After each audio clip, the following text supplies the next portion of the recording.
What's going on, Wealth Builders? Welcome back. It's another beautiful day, and the Senate just passed Donald Trump's big, beautiful bill, and now it heads back to the House for final vote before it goes ultimately to President Trump's desk to be signed into law. And so today what we're going to talk about is some of the wins that come alongside this bill, but the big losses that are going to come as part of it too, because there's a lot of fat in here, a lot of fluff, and a lot of broken promises. So we're going to get into that today. But before we do, if you're new to this page, my name is Rick. I help you build wealth through understanding current events. If that's something you're interested in, make sure you smash that subscribe button. But let's talk a little bit about this big, beautiful bill, what's in it, and why there's some wins and some losses. When Trump was on the campaign trail, he made a lot of promises that excited Americans, such as no tax on tips, no tax on overtime, and no tax on Social Security. So when we take a look at this big, beautiful bill, what we're getting is a variation of that, but not exactly what was promised. And so it's left a little bit to be desired for this bill, although there is still some benefits of it. So if we take a look, starting with no tax on tips, we see that in the Senate's version of the bill, you're able to write off $25,000 worth of tipped income if you earn less than $150,000. If you earn more than that, you're officially exempt. So you're not able to write off all of your tips, rather just a portion of them, which is still good as you're not paying taxes on $25,000 if you're able to claim all of it. However, this still isn't the total promise that was initially put forward on Donald Trump's campaign trail. So a lot of people that are reviewing this bill are left disappointed, saying, I wish there was more, although you are still getting a little bit of it. So yes, it's a win, but is it entirely a win as was projected on the campaign trail? Not exactly. And as we take a look at the provision for the no tax on overtime, which a lot of Americans were looking forward to, because with high inflation right now, the cost of living being high across the country, a lot of lower and middle class citizens were having to work some extra hours in order to keep the lights on. So being able to pocket more of that money and not giving it back in the form of taxes was a big promise and a big bonus for voters that voted for Donald Trump. What we're seeing in the big, beautiful bill is you're able to write off $12,500 in overtime income if you earn less than $150,000 a year. If you earn more than that, you're not able to write anything off. So very similar to no tax on tips. This left a little bit to be desired for a lot of Trump supporters, because they were under the impression that I can just work as many hours as I want to, and I'll be able to write off all of that income. But according to the new bill, you're seeing that's not the entire case of it all. So rather than being able to write all of it off, you're able to write off $12,500, which is still good. So I don't want to downplay it altogether and say that's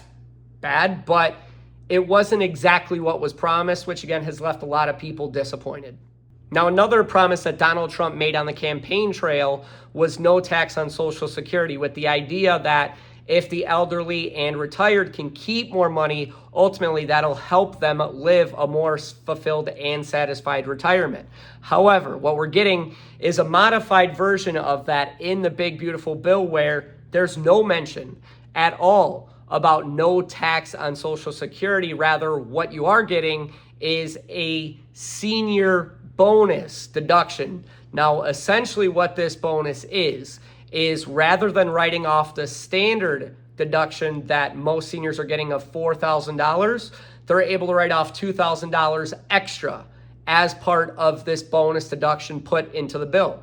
So essentially, if you're somebody who is in retirement and you're getting Social Security and you're earning less than $75,000, you're able to write off $6,000 worth of that income in order to offset some of those taxes.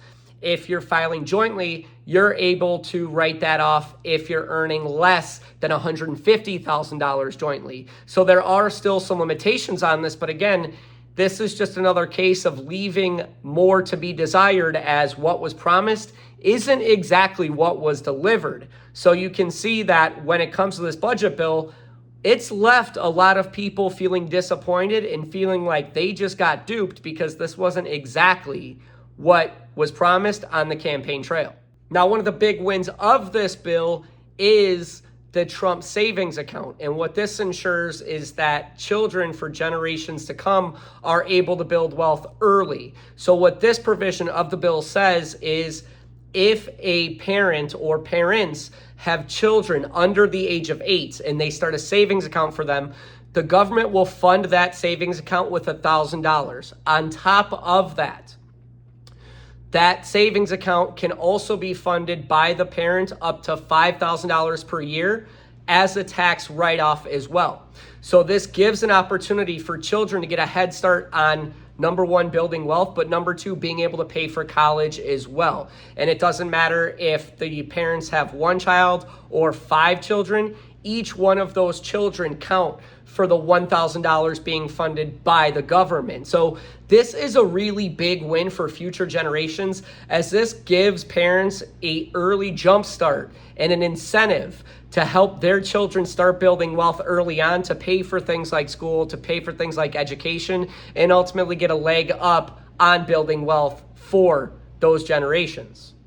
So next, let's cover some of the losses of this bill, because there are quite a few of them that need to be talked about, specifically centered around debt, not only personal debt, but also debt that's going to be due by the government as well because of this bill. So the first thing that we need to talk about is the student loan debt provisions that are ultimately going to change not only how much debt students can take out, but how they can pay that debt back.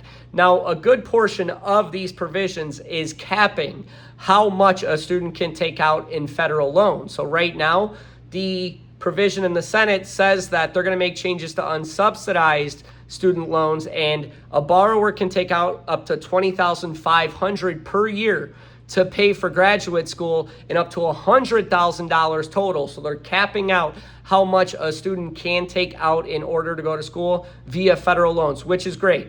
Now, if it's for doctors and lawyers, that number changes to $50,000 per year with a cap of $200,000 over that entire span. So the cap is great. However, the big change that needs to be talked about here is the change to the repayment. So before, you were able to repay your student loans based on 5 different repayment plans. Some of those were income-based repayments, some of them were graduated repayments, some of them were interest-only repayments. But you had options based on where you were at financially in your life.